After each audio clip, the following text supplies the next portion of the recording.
তাহলে বোঝা গেল যে শয়তান সব সময় লেগে আছে আমাদের সামনে পর্দা সৃষ্টি করার জন্য, যাতে করে আমার আখিরাত না দেখতে পাই, পরকাল সম্পর্কে আমরা গাফিল হয়ে যাই। আর গাফিল হতে হতে যে যত বেশি গাফিল হয় পরকাল থেকে, যে যত বেশি পরকালকে ভুলে যায়, দুনিয়া নিয়ে মেতে উঠে, সে তত বেশি পাপে লিপ্ত হয়ে যায়। ফরজ ছাড়া শুরু করে, ফরজ কম করা শুরু করে, হারাম নাজায়েজ কাজ করা শুরু করে, হারাম কথা বলা শুরু করে, হারাম দেখা শুরু করে, হারাম শোনা শুরু করে, আর তারপরে বিভিন্ন পাপে জড়িয়ে পড়ে। আল্লাহ পাক রব্বুল আলামিন যেন আমাদেরকে ফরজ ওয়াজিবের হেফাজতের তৌফিক দান করেন, হারাম নাজায়েজ থেকে বেঁচে থাকার তৌফিক দান করেন।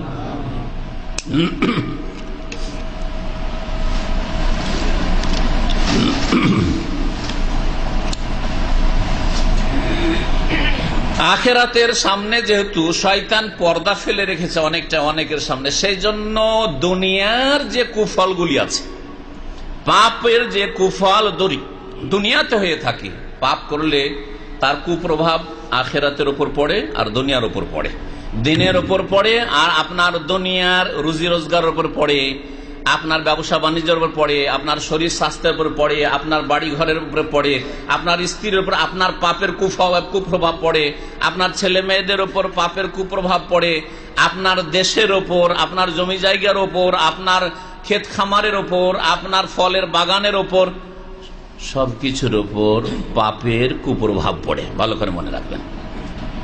আপনার ছেলে মেয়ে লেখাপড়া করছে, তো ছেলে মেয়ে কিন্তু মাসুক নিষ্পাপ না, পাপ করে? নাবালক ছেলে মেয়ে পাপ করে কি? কিন্তু আপনার পাপের কুপ্রভাব আপনার নাবালক ছেলে মেয়েদের উপর পড়ে। হারাম রুজি রোজগার করেন আপনি, নামাজ ছাড়েন আপনি, চরিত্রহীন আপনি প্রেম করেন কারো সাথে, আপনি অবৈধ সম্পর্ক রাখেন কোন মেয়ের সাথে, আপনার স্ত্রী সতী, আপনার স্ত্রী ভালো মানুষ, কিন্তু আপনার পাপের কারণে আপনার স্ত্রীর চরিত্র খারাপ হয়ে যায়, যার ফলে আপনার স্ত্রী তখন অন্য জায়গায় হয়তো ওর ভাবসাব হয়ে যায়, অথবা আপনার স্ত্রী বাড়ি ঘর থেকে পালিয়ে গেল, অথবা আপনার স্ত্রী আপনার ঘরের খেয়ানত করা শুরু করলো, আপনার স্ত্রী আপনার টাকা পয়সা তখন তার বাপ ভাইকে দেওয়া শুরু করলো, চুরি করা শুরু করলো।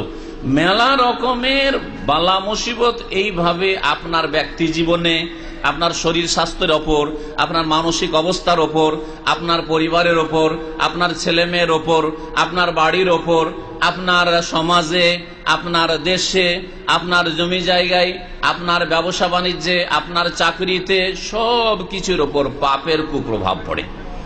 আখেরাত সম্পর্কে যদি আপনাদেরকে বলি তো অনেকেই ভয় করবেন না, কারণ আখেরাতটা আপনাদের অনেকের কাছে 2 নম্বরে। ওটা 2 নম্বরে। 1 নম্বরে কোনটা? দুনিয়া।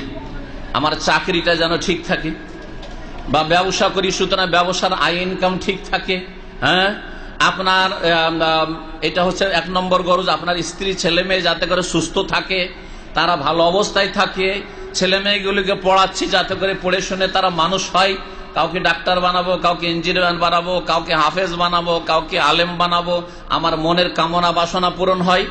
এগুলি হচ্ছে আপনার দুনিয়ার লাভ, ঠিক না? এই যে দুনিয়ার লাভ, এই ক্ষেত্রে পাপের কুপ্রভাব পড়ে। আপনি পাপ করলে তাদের ওপর এর কুপ্রভাব পড়ে। এই মর্মে সূরা আনকাবুতের আয়াত নম্বর 40টা শোনাই, আর তারপরে তখন 2-1টি হাদিস আপনাদেরকে শোনাবো। আল্লাহ রাব্বুল আলামিন বলছেন, ফাকুল্লান আখাযনা বিযামবিহি, আমি প্রত্যেককে পাকড়াও করেছি, এর আগে যাদেরকেই ধরেছি। কোরআন নাযিল হয়েছে কখন? কতদিন আগে? 1400 বছর আগে। কার ওপর? রাসূলুল্লাহ সাল্লাল্লাহু আলাইহি সাল্লামের ওপর। কোন জায়গায় নাযিল হয়েছে? মক্কায় অথবা মদিনায়, তাই না? মক্কা মদিনা, মক্কি জীবনে, মদিনায় জীবনে, কখনো কখনো সফরে নাযিল হয়েছে। তো আল্লাহ পাক রব্বুল আলামিন 1400 বছর আগে এই কথা বলেছেন যে আদম আলাইহিস সালাম থেকে শুরু করে আজ পর্যন্ত মানব জাতির ইতিহাসে যাকে আমি শাস্তি দিয়েছি এমনিতে শাস্তি দিইনি, যার ক্ষয়ক্ষতি হয়েছে এমনিতে তার ক্ষয়ক্ষতি হয়নি। ফাকুল্লান আখাযনা বিযামবিহি, আমি প্রত্যেককে পাকড়াও করেছি, ধরেছি, তার গুনহার কারণে। যাকে আল্লাহ ধরেছেন কিসের কারণে? গুনহার কারণে। আপনার চাকরি গেছে, রুজি রোজগার নেই, গুনহার কারণে।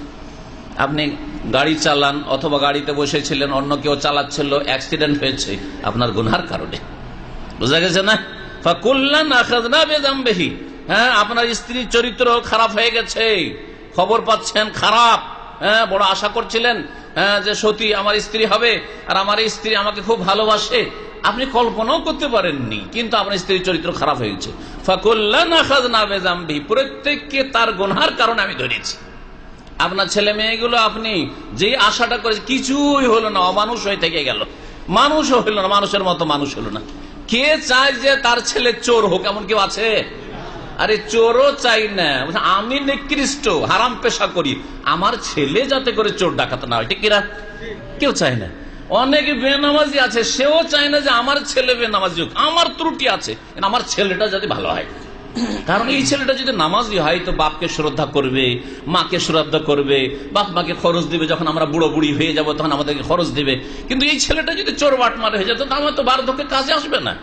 হ্যাঁ, সুতরাং যারা খারাপ মানুষ তারাও চায় না যে তাদের ছেলে মেয়েরা খারাপ হোক। আল্লাহ পাক বলছেন ফাকুল্লান আখাযনা বিযামবিহি, যাকে আমি ধরেছি তাকে ধরেছি কিসের কারণে? বিযামবিহি, তার পাপের কারণে, গুনাহের কারণে আমি ধরেছি। যে গুনাহের অনেক কুফল রয়েছে, এ মর্মে অনেক আয়াত রয়েছে।